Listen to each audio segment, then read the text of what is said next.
I don't know if this is in the rules. I don't really care.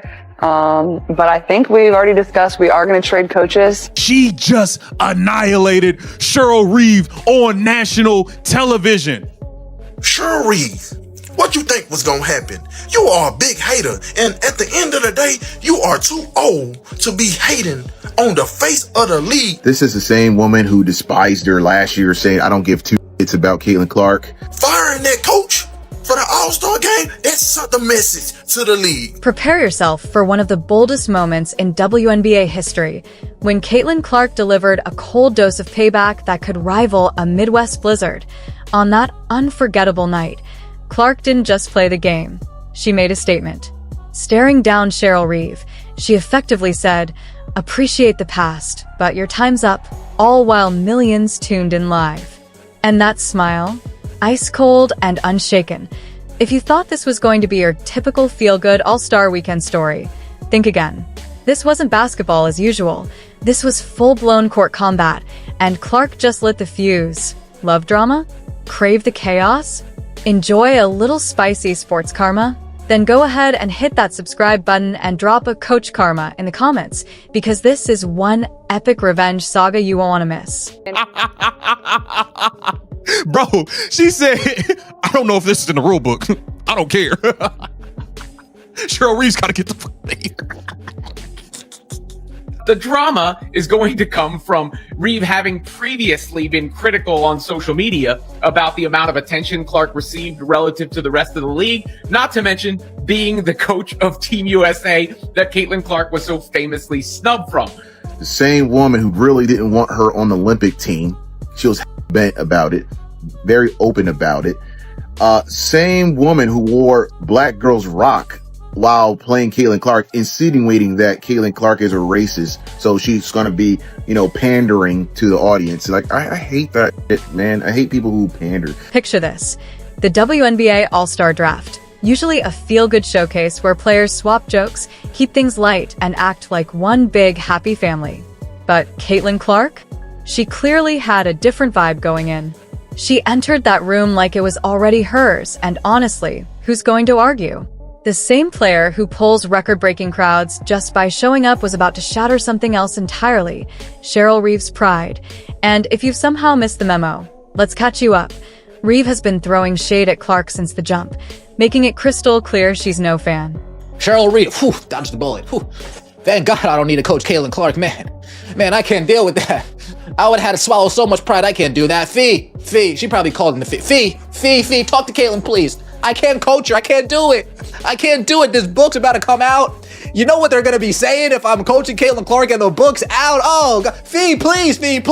It is what it is. Y'all been acting weird toward Caitlin Clark for so long. She don't care no more, bro. She trading coaches away on All-Star games. She don't give a damn no more. And I don't blame her. Cheryl Reeve, you hated on her for the Olympics. Anybody that's been acting like an op and being jealous, she punted you away. I'm not a fan of her at all. I think she's a piece of garbage. She's honestly the grumpier female version of Popovich, in my opinion. We're talking about someone who's dedicated more energy to criticizing a 22-year-old rookie than most folks give to a full-time job. Cheryl Reeve has been acting like Caitlin Clark offended her family or stole her parking spot. Every time there's a mic in front of her, it's another jab. Whether it's post-game interviews or press conferences, Reeve never misses a chance to downplay Clark, calling her overrated, unready, or just riding a media wave. But here's where the real plot twist hits. The All-Star Draft assigns Clark to Reeve's team, with Reeve as her coach.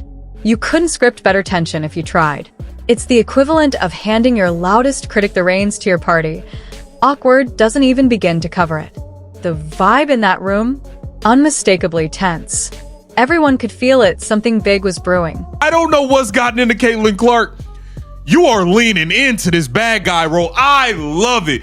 I don't know what's gotten into you, Caitlin Clark, but you've been on some I don't give a F lately. I love it. Oh my God, I cannot believe she just eviscerated and embarrassed Cheryl Reeve on national TV. CC, it's time for a change. So there's Clark, cool and confident, sitting at the captain's spot, a title she earned. By the way, not that breaking nearly every record in the book seems to convince everyone. The draft is moving along, picks are being made, and then boom. Clark drops a move that shook the entire basketball world. She pulls a switch. Sandy Brondello steps in.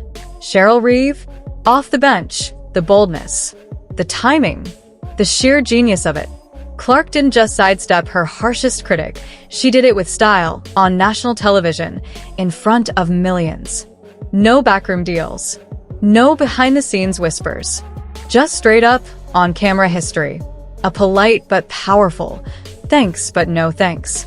Tell me y'all just saw Caitlin Clark destroy Cheryl Reeves on national TV. I know y'all saw. Yeah, it's just the All-Star, but understand, I'm about to start pushing my weight around since y'all think something sweet. Understand, I'm the reason why a lot of this is moving, how it's moving. I'm the reason for all of this viewership. I'm the reason why the pay may get raised. You know what I'm saying? I'm the reason.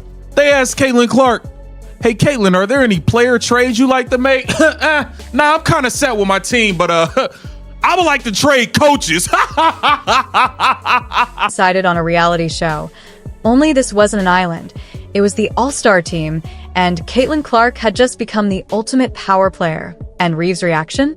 Priceless. That look alone was worth tuning in for. We're talking about a coach with 4 championships under her belt, someone who's been part of the WNBA fabric longer than some of the players have been alive, suddenly sidelined like a fill-in teacher who's lost control of the classroom. The secondhand cringe? Palpable. Viewers across the country were practically sinking into their couches. But let's rewind for a second, because this wasn't just drama for drama's sake. This move was precision calculated. Let's break down why this moment hit so perfectly. Cheryl was quoted in an interview, and they brought up Caitlin Clark, and she literally said that she don't give 2 S words about her, basically. Like, you can go look it up. And this is supposed to be a professional. See, that's what's wrong with the WNBA. Y'all so used to all of the old chaos and just really just not getting no light shedded on y'all to really expose y'all the dirty work what y'all been going on with the commissioner, to the referees, to the players that's on payroll. This wasn't just some petty clash between 2 personalities. This was a full-on generational showdown. A classic case of the old guard trying to remind the rising star who's supposedly in charge, and getting steamrolled in the process. Reeve has practically become the face of the young players need to earn their stripes movement. Meanwhile, Clark has been out here earning, breaking rookie records, selling out arenas, and rewriting the hype machine, yet somehow still couldn't get Reeve's nod. And then came the Olympic snub, which many believe had Reeve's fingerprints all over it. While Clark was making history, Reeve was allegedly behind the scenes working to keep her off Team USA. The official excuse? Roster balance. But let's be real, everyone saw through that. It reeked of old-school politics and thinly veiled gatekeeping. But you know what? I'm not the average person, so I say it's gotta be something here. And I did a little bit more work and thinking, and look at what I came up with. She must be kin to Pandering Page. Because if you don't know what that shirt says, it says Girls Rock. And now, while I'm okay with that statement, it just brings something to my mind about people like this that do stuff like that. And it just wasn't once. So this lets me know that she is in cahoots with all the other racist players that have hate towards Caitlin. She chose a side, which is fine. Everybody choose sides. But at the same time, when you do that, you can no longer be professional. That's also why she said she don't give 2 S words. And did other things. So yeah, she's just another pander bear that wants to go to the cookout. I figured it out. They thought they were going to teach Clark a lesson about waiting her turn, about earning it the traditional way. But Clark walked away with a completely different takeaway. Sometimes you don't wait. You claim what's yours. All season, Reeve has been dropping these thinly veiled digs. Things like, she's talented, but the WNBA is a different beast. Or let's see how she handles the physical play. And the media's getting ahead of itself. Translation? She doesn't belong, not yet. Clark, though? She didn't bite. She smiled, nodded, and just kept grinding. Kept shattering expectations. At 22, she's already reshaping the league's record books like it's personal, like every stat is a challenge, and she's not leaving anything untouched. I hope that you don't try to do some sabotaging of Caitlin Clark, because this is in Indianapolis. We want to see Caitlin Clark on the court because it's in Indianapolis. It's her home court. So she better not do some sabotage and stuff, like don't play her as many minutes or try to yank her in weird times. I hope she don't do some weird stuff. But I'm just not a fan of this woman because she is a ultimate antagonist, and I don't like that about her, man. Rookie of the Year? Caitlin Clark didn't just win it. She absolutely dominated the race, securing 66 out of 67 votes. The only dissenting vote probably came from someone sitting at Reeve's lunch table, someone who clearly didn't want to admit how phenomenal Clark's performance was. Clark's stats were nothing short of mind-blowing, averaging 19.2 points and 8.4 assists per game. Now, 8.4 assists per game isn't just impressive for a rookie. That's elite, veteran-level playmaking. She didn't just perform well. She shattered the single-season assist record with 337 assists, making other players on the court look like they were playing keep-away rather than basketball. And those three-pointers? She sank 122 of them, just 6 shy of the all-time record. Basically, Clark was channeling Steph Curry vibes, but with even sharper court vision. But what really stands out is how Clark did all of this under the relentless pressure of a spotlight that never dimmed. Every move she made was scrutinized with a magnifying glass. The pressure was insane. Every game was sold out, every shot analyzed, every mistake magnified. And in the middle of it all, Reeves was lurking in the background, acting as if Clark's meteoric rise was somehow a threat to the natural order. Attendance numbers tell the real story. Clark single-handedly turned WNBA games into must-see events. Arenas that used to look half-empty suddenly packed to the brim. Fans traveled to away games just to see Clark play. She became an economic powerhouse for the league, driving ticket sales and merchandise like no one else in recent memory. Yet Reeves' reaction was to complain about the attention Clark was getting, acting like the hype was a problem rather than a blessing. But that hype is the game. Clark brought more eyes to women's basketball than anyone else has in decades, and Reeves acted like that was something to fix instead of celebrate. Then came draft night, and Clark faced a choice. Play it safe, pretend everything was fine, and let Reeves keep coaching while secretly plotting against her. Or take control, flip the script, and make a statement so powerful it left everyone reeling. Guess which choice Clark made? The moment she announced the coach trade, swapping Reeves out, the basketball world lost its mind. Social media exploded. Memes popped up everywhere, and reaction videos dissected Reeves' stunned facial expressions frame by frame. The poor coach looked like she'd just been told her favorite restaurant was closing for good. But Clark didn't just embarrass Reeves. She did it with class. No shouting, no drama, just a calm and calculated move that spoke volumes. She essentially told the league, "I'm not here to play your politics. I'm here to play basketball, and I'm doing it my way." The strategic genius was clear. Clark traded out a coach who had been undermining her all season for Sandy Brondello, a coach known for empowering offensive superstars. Brondello helped build the Phoenix Mercury into a championship contender and understands how to maximize a player's talent rather than diminish it. Meanwhile, Reeves was sent off to coach against the very player she had tried to humble. The irony was delicious. Now, Clark's dream team was assembled.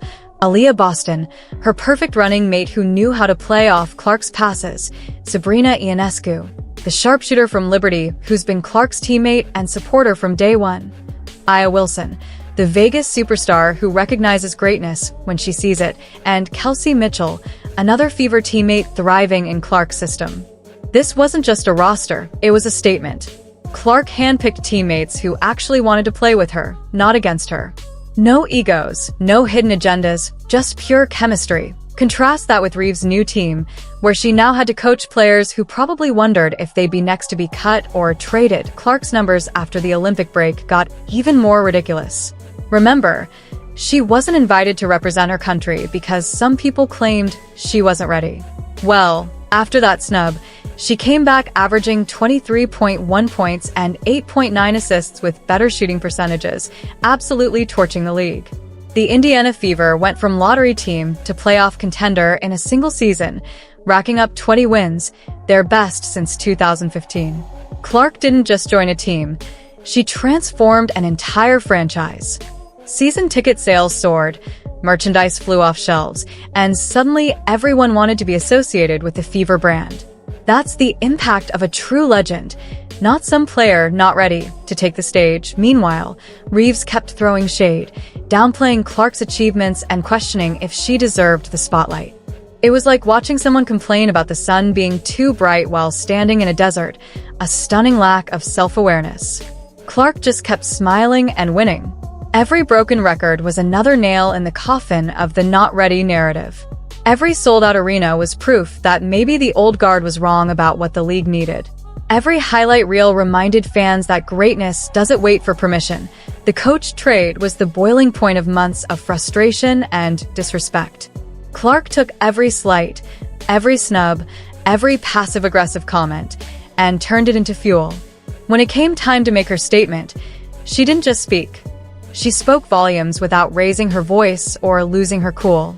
She delivered the ultimate blow: public rejection. Think about it. Reeves has been coaching in the league for decades, winning championships, developing players, and earning respect. Then a 22-year-old rookie looks her in the eye on national TV and says, "Thanks, but no thanks." That's not just revenge. That's artful performance. The ripple effects are still shaking the league. Players are talking, coaches are strategizing, and everyone is wondering what Clark will do next. If she's willing to trade coaches live on TV, what else is she capable of?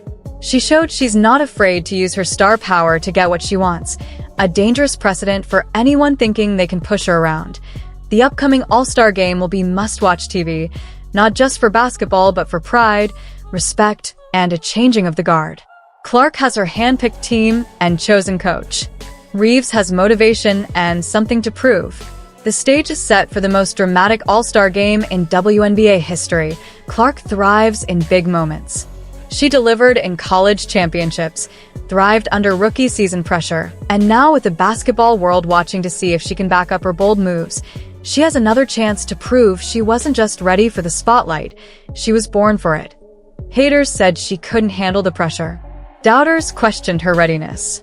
Gatekeepers tried to keep her down. But Clark smiled, made her move, and showed everyone who's really running the show. This isn't just revenge. This is a revolution. And if you're not on board, you're about to be left behind.